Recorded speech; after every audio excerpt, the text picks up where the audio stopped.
Go. What's up? What's going on, guys? I think we'll start with a little intro just to say what's up and say who we are in case, if you're coming over here from seeing Evan's post or you don't know us or you know us and don't know Evan. I'm Mike. I'm an online coach at Stoked Athletics.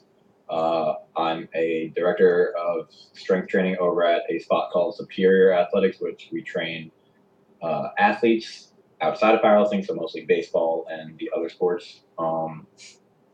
That's really it that I think it pertains to this conversation. So, Matt, go ahead. All right, my name is Matt Cronin. If you don't know, I'm also one of the online coaches for Stoked Athletics, and also am a strength coach over at Superior Athletics in Farmingdale, New York, that Mike mentioned. But other than that, nothing else that pertains to this. No. All right, that leaves me. I'm Evan. I am an exercise physiologist here in Colorado.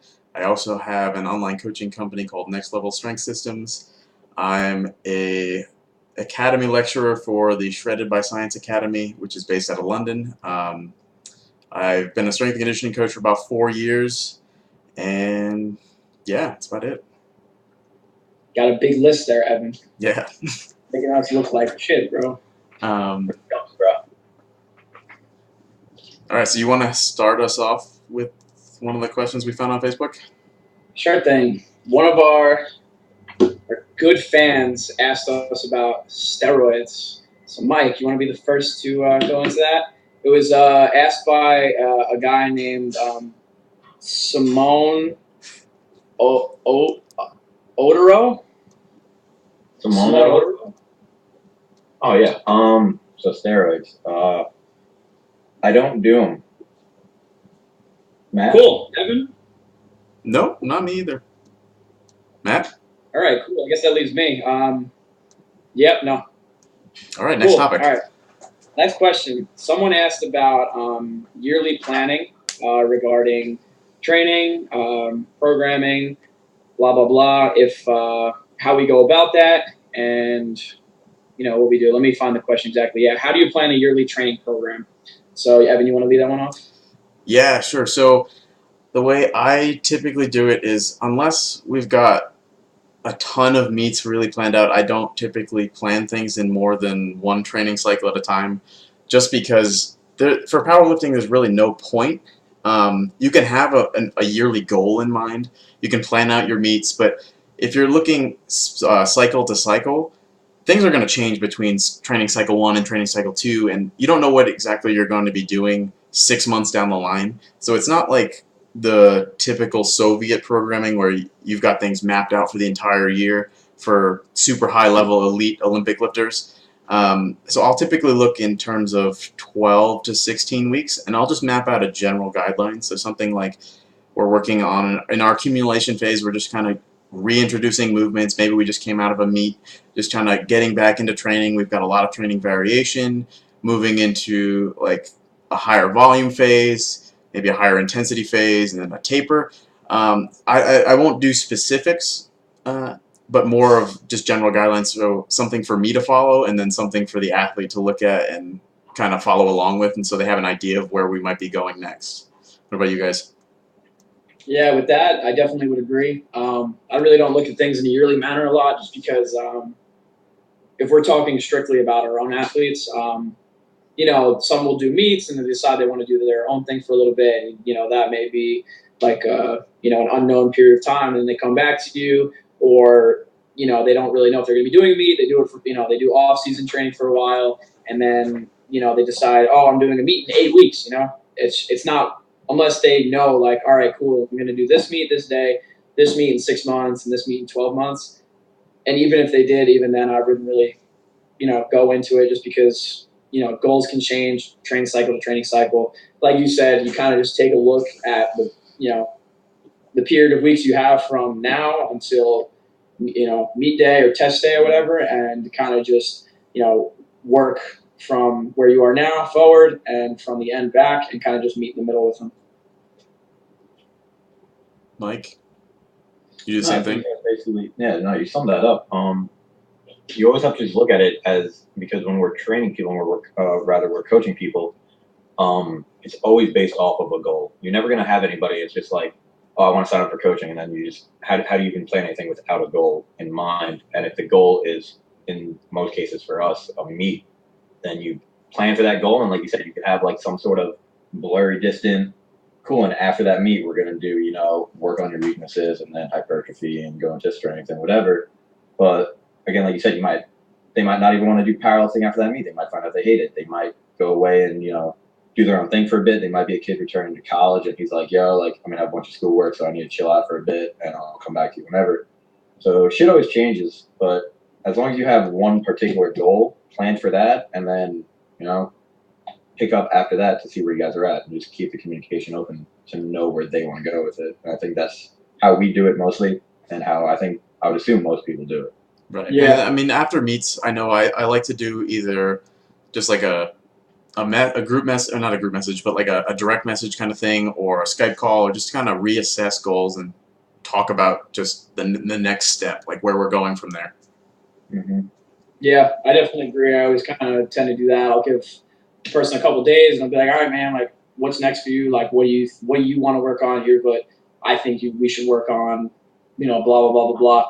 And also another thing is like I don't think yearly planning is necessarily necessary, just because powerlifting isn't really as complicated as other sports where yearly planning comes into play. Like you said before, it's not like you're a baseball player that needs to be doing a speed phase and a power phase and something like this. It's mostly the same kind of things every time.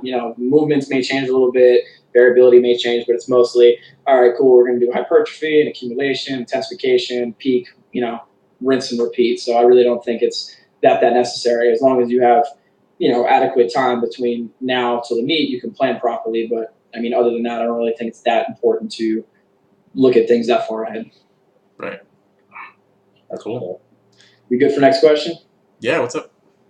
All right. Next one. I'm not basing off of any questions specifically, because we had a bunch of these talking about core training. A couple people asked, how important do we think it is? Some people just asked, like, what kind of movements we like. Specifically, one of Evan's clients from Canada, Ian Ween, I think I'm saying that right, asked about some anti-rotation work that I believe Evan put into his program, this training block. So we'll start off with Evan talking about, Ian specifically, and then we can all kind of just jump into talking about why we, why we think core work is important and how we implement it, and this, that, and the third. Yeah, so I do like core work. I'm more of a fan of the quote unquote anti movements for powerlifting. I know rotational stuff and flexion stuff have their place.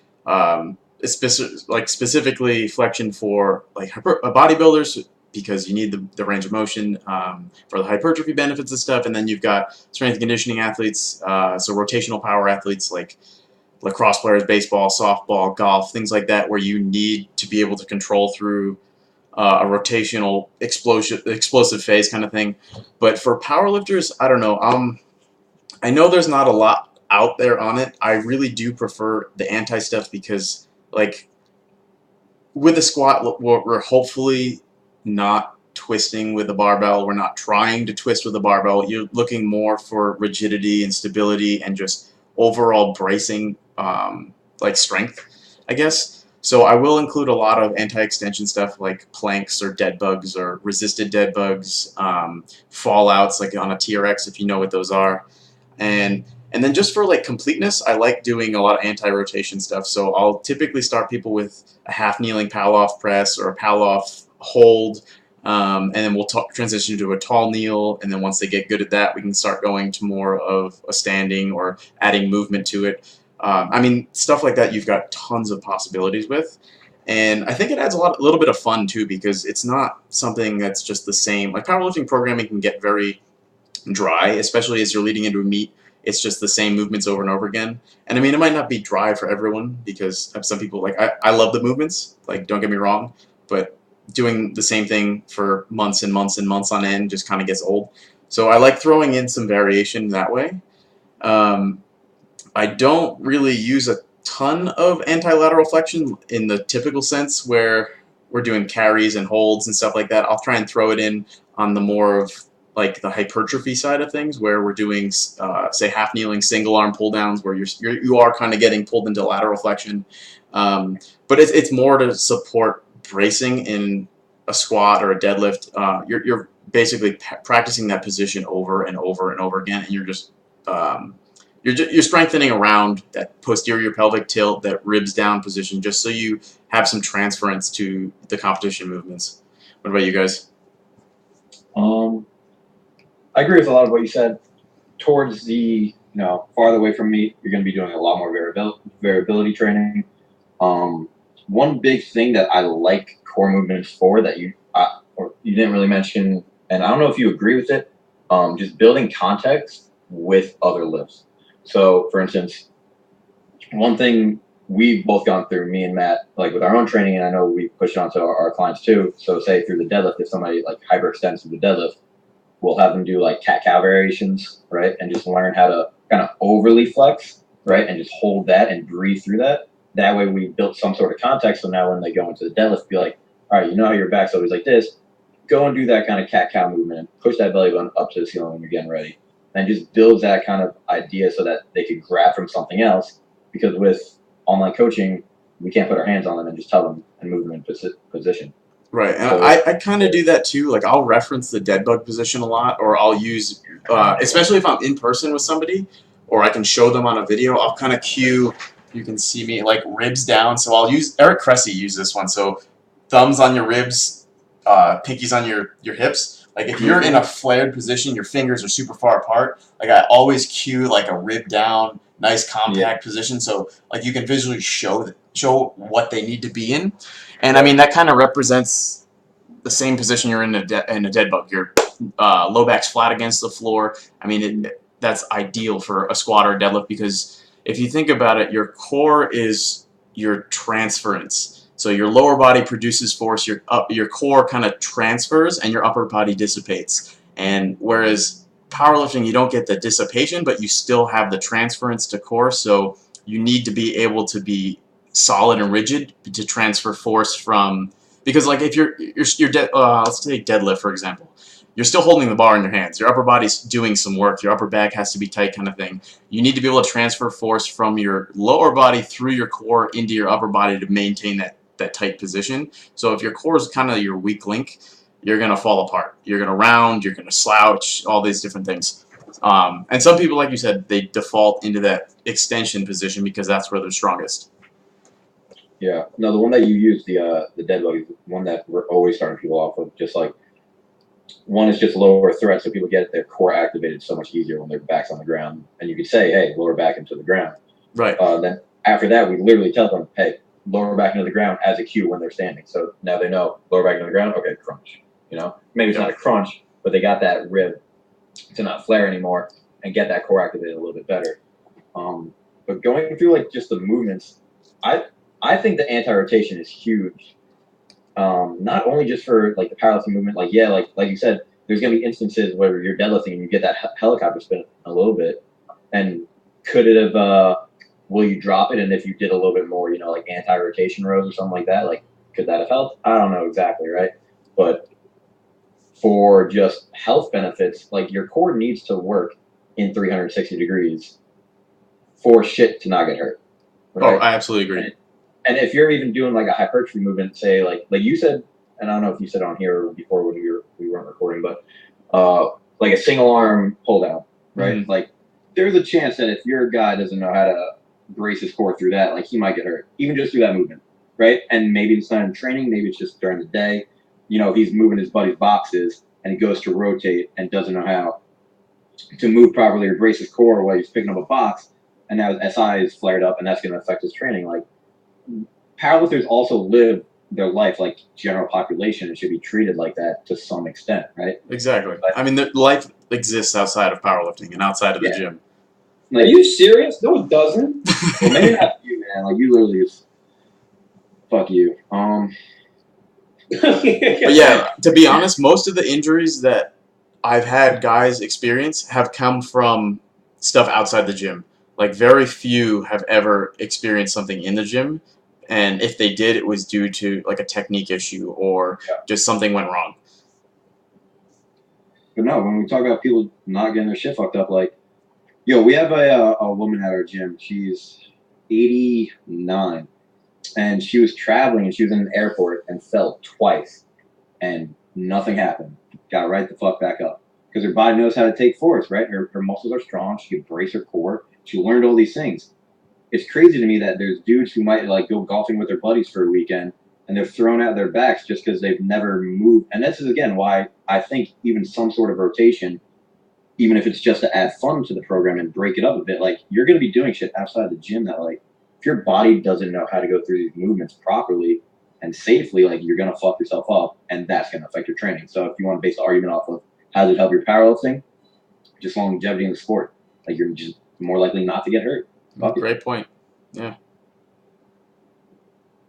Matt, All you have right, anything to I add? guess my turn. Yeah, I mean, I pretty much agree with most of what you guys said. A lot of times in my programs, when it comes to anti-extension stuff, tons and tons of dead bugs just because I think the variations of the dead bug are the easiest thing that can be coached online that can get what we're trying to do done. Obviously, there are other exercises that are, tougher, but they take a little bit more coaching and you can't really, it's harder to do when they just send you a video and they're not doing them anymore. Next time they come in, they kind of forget. So big thing is like, when I tell people, yeah, you got to drive your lower back into the ground when you do a dead bug. Said now when you do that dead bug, you drive your lower back in the ground. Look what happens to kind of your stomach and your ribs. Like you said, ribs kind of draw down.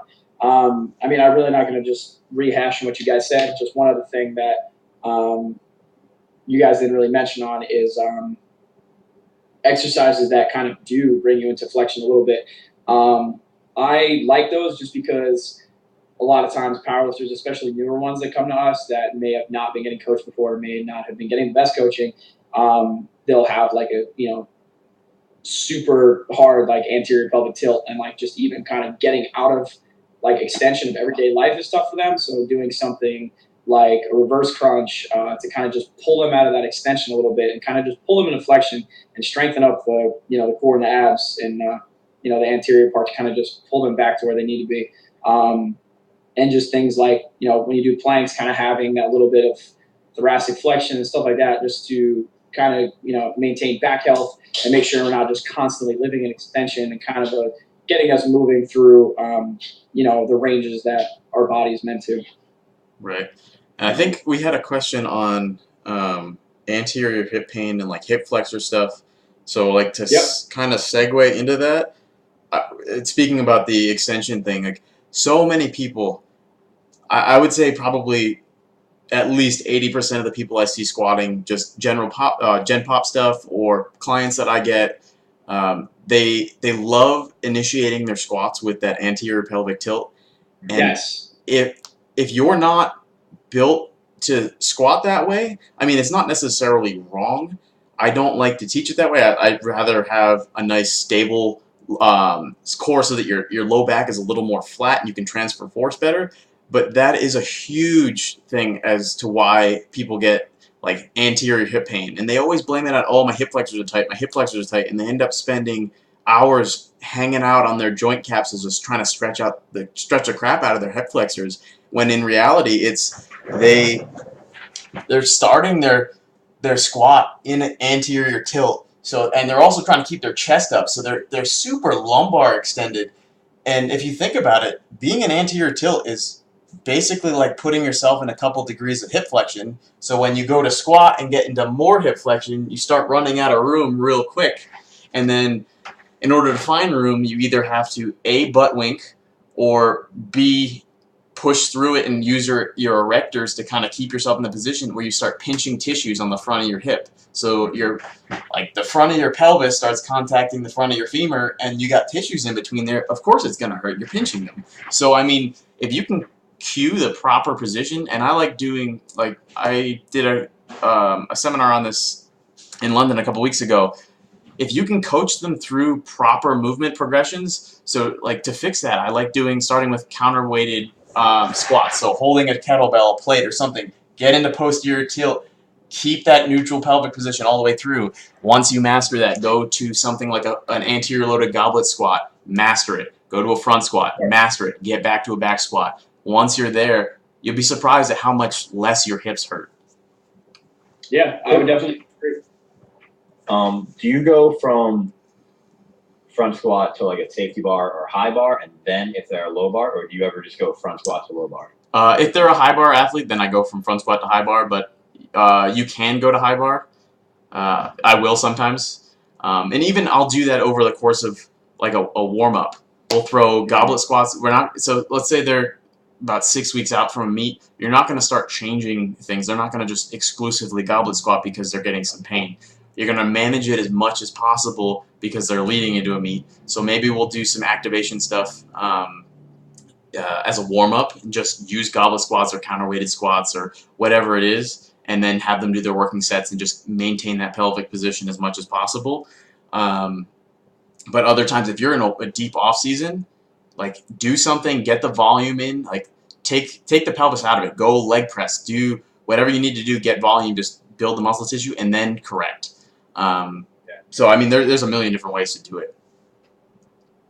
Yeah, I definitely agree. I had something I was going to say, but I completely forgot what it was. Oh, you said like, guys starting off their squats with anteriorly, is that a word? Just tilting their pelvis, to the anterior, whatever you want to call it. Yeah, anterior tilt. Anteriorly. Yeah, but you just see that so often, and I mean, in my head, it's not something that I really ever want to see anybody do. A big thing that people, the chest up cue is just so bad, and like that's what people think about. They shoot their hips back, try to keep the chest up. First thing that happens, hyperextension of the spine. So for me, like a lot of times, it's just like one, learning to brace, but two, being like, like if you want to start your low bar squat with shooting your hips back, that's completely fine. But like, let the chest angle let the torso angle kind of do what it wants. Like as you push the hips back, the torso angle wants to come forward. Let that happen. Like it's not a bad thing as long as you're braced properly and you're staying tight and all that kind of stuff. But I think people are just so scared of like letting the chest kind of come down. I see that too. Like when I first give guys like RDLs or something like that, they just immediately push the butt back, trying to keep the chest way up, and that throws so much pressure on the back. And I think that's a big reason that why a lot of people will have back pain, or two, like you said, will tend to get like hip pain. Right. I totally agree. I mean, I think a lot of people are afraid of just looking at the floor. Like they're so used to hear, especially like high school weight rooms and like football coaches. It's like chest up, eyes at the ceiling. Like not that that's necessarily like the head position is one of those things I really don't. I don't care either way, whatever's comfortable. But like the chest position, if you're in lumbar, like massive lumbar extension, your erectors are gonna cramp, your hips are gonna hurt. Like I mean, it just doesn't look good. Dude, we were for Superior. Me and Matt were at a high school on Long Island during what was it? Twice a week. We were there Tuesday, Thursdays. During the summer, it was once a week. It was on every Thursday. I remember that. That's good. Okay, yeah. They were gonna do twice a week, then they switched to once a week. And we were in charge of training them in their weight room. And what sucked was we weren't allowed to change their program. We were only allowed to coach them in it, right? So their program was all over the place. It was like super fatiguing, like sets of 12, and then they would have power at the end of it, but not as like a conditioning, like self-limiting power exercises where like you're not gonna get hurt. Like literally like broad jumps after squatting and deadlifting and shit like that. And we're like, what the fuck are you doing? But we had to coach it to the best of our ability, so we tried. But all the coaches there were like these like 60-year-old dudes who, and the weight room was like, from the fucking 70s, and they've been there forever, and you could tell, and they had such pride in their program, and all these kids were that exact thing. Eyes all the way up. And we were just like, how about, like, can we at least change, just goblet squat all of them? And they're like, sure, but what does that do? And then we had to, like, go through teaching them, like, bracing core and how important that is. And we had to transfer that to, like, just being able to, like, hit somebody on the football field. And if your core's not braced, like, you're going to put that load into your lower back, But But it's just so crazy. Like you mentioned that so many high schools are like that, and going into powerlifting, you get a lot of people who probably played some sort of sport, high school, college, whatever, and had to experience that. College is way better, but high school experience that, and then they're trying to take that over to powerlifting. One of the questions I want to ask you on that though, when you're cueing your clients, if they're not like a seasoned powerlifter or whatever, if they're a little newer, how are you cueing them? Do you do like a break at the knees first, break at the hips simultaneously, or is it case by case? And if it's case by case, how are you judging that or evaluating that? Typically, I'll have them like set up so walk either 2 or 3 step walkout, make it rock solid, like own it. Don't be all over the place. Don't shift your feet a million times before you get settled. Pelvic tuck, so tuck your hips under, get into that posterior tilt, ribs down, brace. Once you're in the brace position, big breath into your stomach, and then the way that they initiate the squat, it kind of depends on mechanics. So if they're someone who's like super short femored, long torso, like built like an Olympic lifter, then we'll kind of break evenly, like knees and hips. If there's someone who's really long femored, short torso, like I am, I'll break more at the hips. And so kind of as I descend, I'll break at the knees. So it's hips and then knees. Yeah. But I mean, I take it on a case by case basis. Okay. But going back to the high school thing, I was really fortunate when I got started in that because I coached at a high school in Massachusetts, and I worked under. She's actually a multiple-time IPF world record holder, but she's a phenomenal strength coach. So shout out to Leanne Blinn if she's listening. But I learned a ton from her. So she not only was a really high-level IPF lifter, but she was also a really great strength coach. So I mean, cueing stuff, I learned a ton from her. Just how to handle athlete groups and how to cue and coach 20, 30, 40 athletes at a time. It was just phenomenal. That's awesome. Yeah, the high school was definitely, like coaching the high school was definitely a great experience. I never thought, I can't say I never thought it would be true, but like before I started coaching in real life, I always thought yeah, I'll get better by coaching in real life, but how much better could I be with my online coaching in real life? And now that I've done it, I was like, wow, it's insane because you just know how to handle people so much better. Going into that weight room with those kids was crazy because they're all squatting and there's 15-year-old kids who are like, yo man, my back is killing me. And I'm like, that fucking sucks. That shouldn't be happening. And then you put a dumbbell in their hands and they do goblet squats and they do it. And then they come up to you after and like, guess what? I felt that in my legs. And I'm like, yeah, that's what you're supposed to feel. It's crazy, man. But I think it just helps being able to coach so much better. I've learned to just apply principles that I've known for so long. I've just learned to apply them better when it comes to coaching online and just being able to do more in less words and stuff like that. Just being an all around better coach. Right. Dude, we threw Matt into the fire that day. Was that your first experience coaching? Because, wait, you were interning then, technically, no? A little bit. Yeah. It was one of the first experiences, definitely coaching a group of people. So the way Superior works is we do 45 minutes of speed and agility with one coach and then 45 minutes of, their strength work, which they all have individualized programs. The coaches kind of walk around, make sure everybody's doing, the work they're supposed to be, queuing them up, teaching them exercises, blah, blah, blah. So teaching kids one-on-one exercise was nothing, but then so I think I might have still been I was still an intern at this point. You were. So I was I was definitely an intern and I was still kind of I don't want to jump in too much, but I'm still intern. We get to this this high school at I think it was 8 o'clock in the morning or 9 o'clock in the morning, and there's 7 o'clock in the morning, whatever, and there's 20, 30 kids in a line, and they're like, all right, Matt, you got the warm up, and I was like, everybody do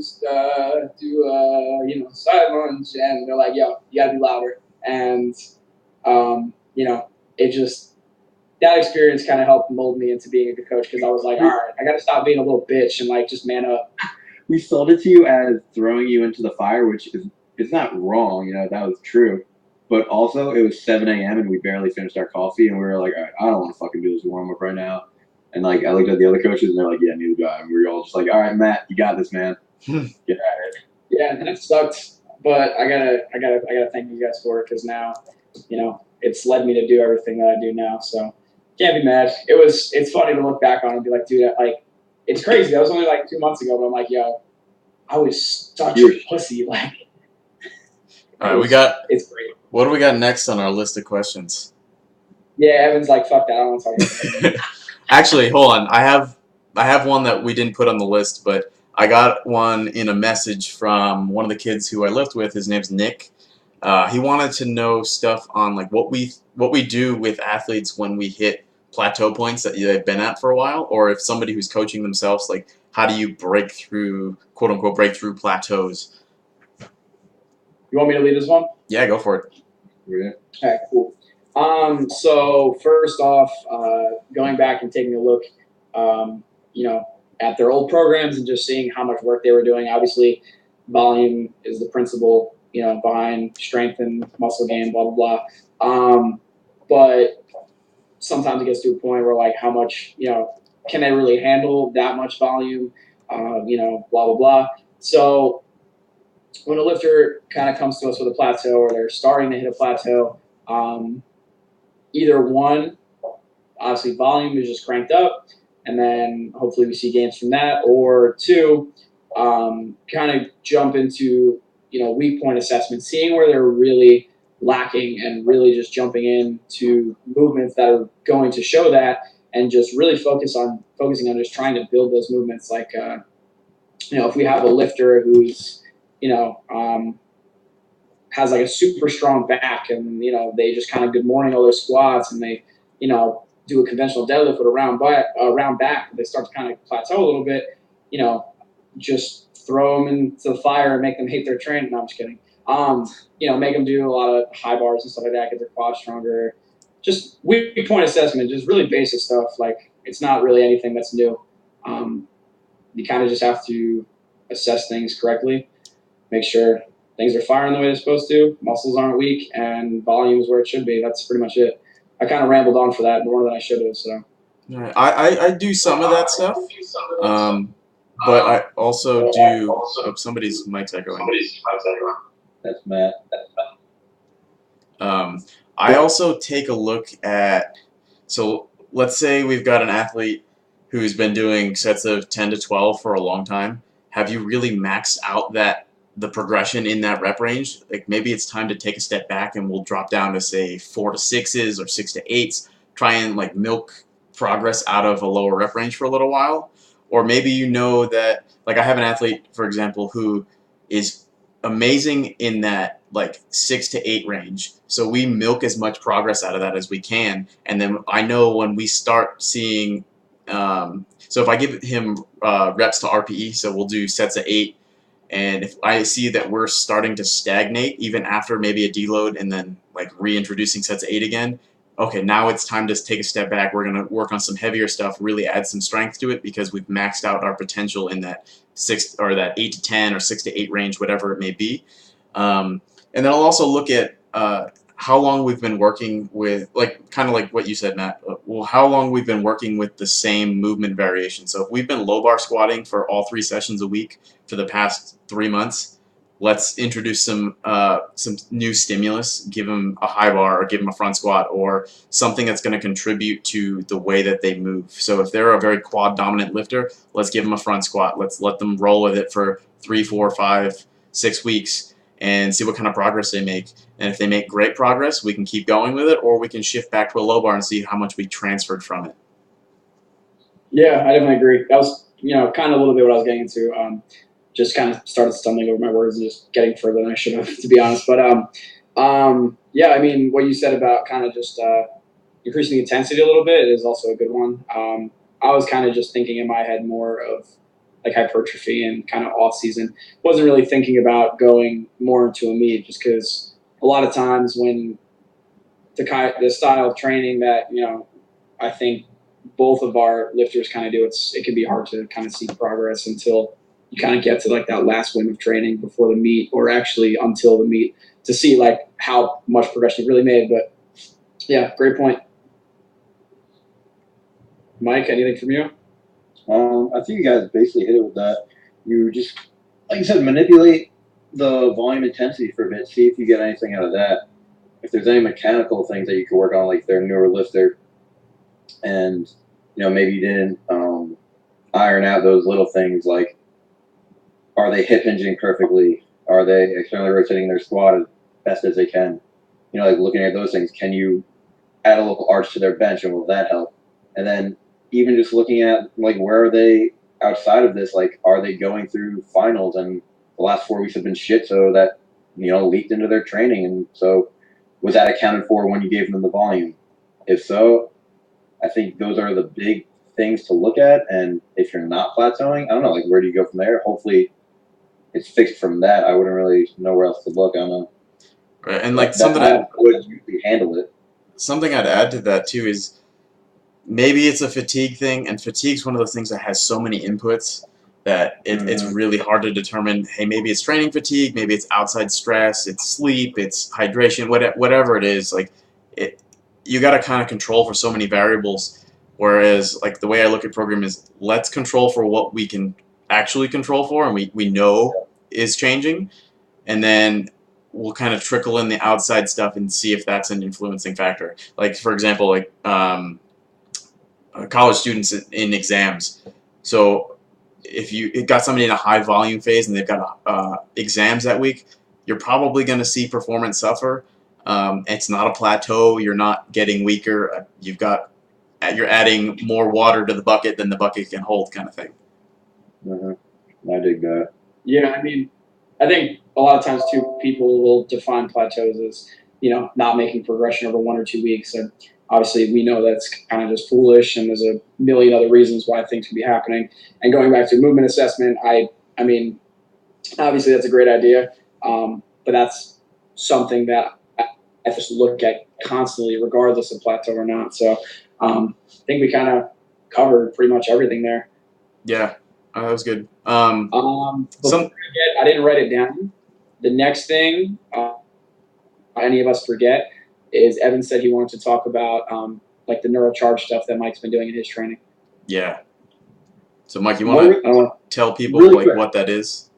Are you talking about the actual full workout I'm doing with just neural charge, or were you referring to just looking at like if a client is like more sympathetic than parasympathetic, and what we do in the beginning of a session with them?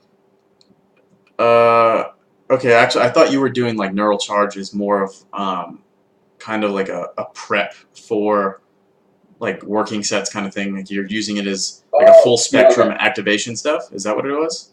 So yeah, okay. So the way we look at it is, I think it's Boyle who really outlined it. But with our training, we're always going to start with some sort of power.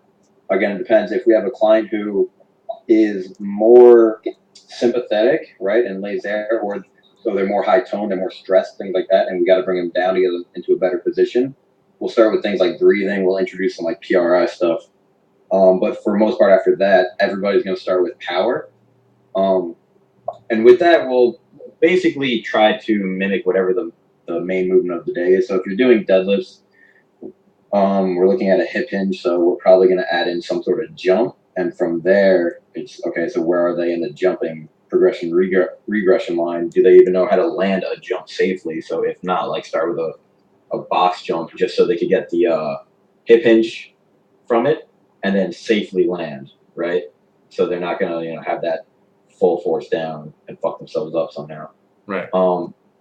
And we'll usually pair that with just a core activation. Again, so just say box jump and then plank as hard as you can for like 3 to 5 big deep breaths, and just go through that. And that way you're getting your CNS is kind of jacked up a bit more. So for somebody like me, I'm way parasympathetic, where I'm always just like way more chill. So for me to actually get a good deadlift session going, which requires so much, like, I need to get jacked up. One, turn my central nervous system on by getting some sort of power that jumps, or I'll do like ball slams, whatever. But again, trying to stick to the hip hinge movement for that day. And then core activation, then going outside of those, just like a shit ton of caffeine and some sort of heavy music. And we'll just look at that through each of the lifts. So for bench, we'll do, again, depends what the client has. But for us, we have like a big brick wall and med balls. We'll just do med ball passes as hard as you fucking can at the wall, keeping your core tight and sitting in an athletic stance without letting your body move. And that'll just mimic the pressing motion and getting some sort of power. So again, 3 to 5. Probably with a core. Bench might be a little different because I tend to cramp up a lot. So I'll probably do it with like a something to mobilize, like a thoracic spine like rotation thing, just to get a stretch and breathe through that and open up. So I'm not cramping near the bench as much. Or hip flexor, because my hip flexors tend to get tight as fuck during bench, so I won't open that up. And then throughout the rest of the session, we'll follow that with power, the main movement, so that's strength. Accessories are probably going to be hypertrophy or just like, just movement, like I call just grooving the pattern, whatever your movement is. So movement mastery stuff. Yeah, just health reasons too. Like if you're doing squats and you want to get more quad work that day, you just go a single leg, just so you're getting the hips a little bit open more, things like that. And then end it with conditioning if that's where we are in the program. If I'm not gonna fucking hit them with condition when they're a couple weeks out. But just so now you do all that stuff with powerlifters too? Yeah, we introduced that fairly recently. Probably during the summer we started doing that more with our guys. Because again, we do it a lot with we do it with all our athletes. That's how most of the sessions go. At Superior, where like Matt said before, they do 45 minutes of speed. Then they come to us in the weight room, and we have them start with just get them back up to speed with power. Unless, again, with some athletes, they're coming in, they're really fatigued, and we see that, we might just send them on the bike and foam roll and tell them to go home because they might just be, just fucking burnt out from whatever they got going on. Right. But for the most part, yeah, we started doing it with powerlifters, and we saw some cool shit happening where, the kids who would normally be, their first couple sets would be a little shitty. They started getting a little bit more, activated already, and their first sets they were already hitting, and it lasted them, throughout the whole main movement. Maybe they fatigued later on the session, but that was just a work capacity thing where we built that up over time. Right. Okay. And I think it just goes into one thing we wanted to talk about too. Do you have any more questions on that before I segue out? No, I think that's good. Thanks. That makes sense. Yeah. Okay. Yeah, I kind of touch on that. Go ahead. So going back to either doing for an athlete, especially when it comes to like an online online client, powerlifter or not, whether or not to be doing like neural charge to kind of bring up their tone, get them jacked up, or kind of have them do something that's going to bring down their sympathetic tone a little bit, just because one thing Mike always says that I've adapted from him just from being around him so much is just knowing your athletes. If I have an athlete I know that's just like I have an athlete super anxious all the time, lots of anxiety, gets very frustrated easily, and it's nothing to blame them over, it just happens. But like, that's not somebody that I'm going to tell them to go in the gym and immediately start doing jumps and a bunch of crazy stuff. I'm going to have them come in, I'm going to have them do like a like a 90-90 like belly breathing, just to try to close your eyes, just kind of breathe into your belly, take nice big deep breaths, kind of bring down their tone a little bit, have them do a couple sets of that, just kind of get them to calm down and bring their tone down a little bit. But if someone I know comes in and like they're, like Mike said, it takes a while for them to kind of get jacked up and get into it, like that will be somebody that you do something like neural charge for, doing jumps and, really telling them to be like, yo, like get your headphones in, listen to some crazy music or, whatever. It just comes down to like knowing your athletes. So obviously, like Mike said, for himself, he's super chilled out and relaxed, so he has to kind of get himself jacked up. But I think it's just as important, if not more important, for somebody who's super anxious and super frustrated all the time or whatever, for that kind of bring them down. For me, like in my training going into Worlds, not only just because of Worlds, but a lot of other reasons, I was at a very, very like stressful point in my life, and just a lot of stress is going on and kind of really dipping into my training just more and more close we got to Worlds. And then after Worlds was when I started kind of introducing like the PRI and trying to bring down sympathetic tone. And I wouldn't say it's directly correlated to it, but it definitely has some strong correlation that my list shot up. I enjoyed being in the gym more. I wasn't as stressed out all the time, stuff like that. Just so one big thing going, knowing your athletes. I think it's super important. So I agree. cool. Let's do one more because we're getting kind of long. Did you just get that message that said, hey, might want to wrap it up? It's getting long. Yeah. So the last one I want to talk on is like accessory work for somebody made a comment on this, like hip stability and accessory stuff that you guys do. I know for me, I do a lot of split squat variations for people. I'll typically start someone new off on just from the floor, like closed chain split squat stuff, just like unilateral or contralateral or ipsilateral, whatever you want to load it with, and just like kind of develop that pattern first.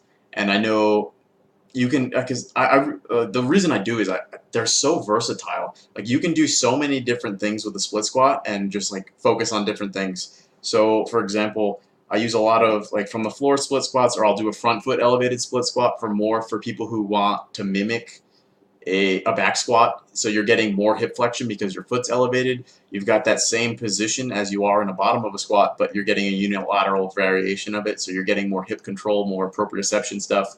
I'm sure you guys do too, like rear foot elevated stuff. And you can change the loading on those like crazy. So like accommodating resistance stuff with chains around your neck, or a barbell, or anterior loaded with kettlebells, single arm kettlebell stuff. And then like if I really want to make it more challenging where we're getting deep hip flexion, like excessively deep hip flexion, I'll elevate the rear foot and the front foot so we're getting a little more clearance for the knee. And then, I mean, you can do stuff like lateral lunges, but I find that those are one of my go-tos for hip stability and like just glute strength, quad strength, hamstrings, like anything that crosses your hip joint. That's pretty much where I go. I don't know. What about you guys? Go ahead, Matt. Sorry. No worries. I do programming a lot of split squats, Bulgarian split squats, stuff like that. I don't really get too crazy into the whole loading of it. I kind of just want to make sure, mostly just for unilateral work, making sure there's no imbalances, stuff like that. Getting some extra volume on their quads and, like you said, their glutes and their hamstrings, without taxing them, super crazily, like doing, a back squat or something like that. Like I said, I don't really dive too deep into it. A big thing is just kind of just keeping people, excited with their training. And I mean, I know I'm not the first to say that doing a split squat is like the most exciting thing ever. So I don't like go, super crazy, but like most of our guys, especially right now that just did nationals, are definitely seeing split squats. Some other single leg stuff. Some guys have some single leg RDLs and stuff like that. Right now, just because of how far out we are and just making sure there's no imbalances and, keeping them healthy and stuff like that. But as we get closer to meet, obviously, I'm sure you do the same thing. Those things kind of start to drop off. But Right. Yep. I don't really agree with what you say. Mm-hmm. It's your turn, Michael. So for athletes, not powerlifting athletes or strength sport athletes, more like field athletes will do one that we like is forward lunge, just to learn deceleration. So not like a walking lunge, but just step out, come back in. Right. Yep. Just for, again, health reasons, keeping the knees fresh, just being able to decelerate into it and pop back out. So to mimic when they need to stop while running and make a cut or whatever. But in terms of more strength geared, the one that you mentioned, side lunge or lateral lunge, I have a client who their hips were shifting a shit ton and they weren't really having control over it in the deadlift. And I just gave them side lunges with a double kettlebell front rack and just sitting into their hip and popping back out and getting control in each hip. And I saw the hip shift went away, and whether that was, core control, hip control, or just hips playing nice with core, I don't really give a fuck. I know I gave it to them and it worked. I think that's definitely an underutilized single leg variation. Right. I just want to, in case anybody want to try it out, see how it works for them. But definitely a lot of rear foot, front foot elevated. I love split squats. I think they're great. Yep. I agree. I definitely agree. All right. Do we want to get this wrapped up now? Yeah, let's wrap it up. Yeah. How long was this thing? Does it show how long we were recording for? No. But damn, like 3 hours. Longer than we probably wanted to. Yeah. All right. Real quick.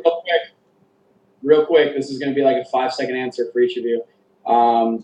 I'm not going to chime in on this because it doesn't pertain to me, but I had a couple people ask about beer. So, Evan, throw your favorite beer right now, and Mike, you throw your favorite out right now. Like I was talking to Mike about earlier, this one right here, this is an empty bottle, but Punk IPA, I found it in London. Thank you, Luke Johnson. And this is only the second time I've been able to find it in the U.S., but that's probably my hands-down favorite right now. Go for it, Mike. During this talk, I was drinking Fat Tire. Is this New Belgium? Is that the company? That is the brewery, yes. Oh, so yeah, so I showed it to Evan. He's like, dude, it's like right down the. Is it right down the block from you? Is that what he said? Yeah, it's like 2 miles from me. But dude, I'm a PBR guy. Fucking love PBR as much as you hate it. All right, perfect. All right, well, thanks for listening, guys. We're going to wrap it up. We'll see you on the next one.